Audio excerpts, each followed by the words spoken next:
machine.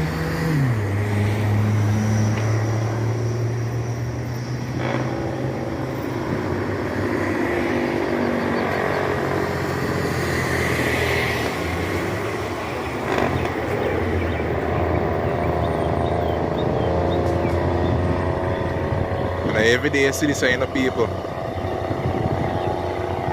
Them are international, they pull flatbed. And every day you see it.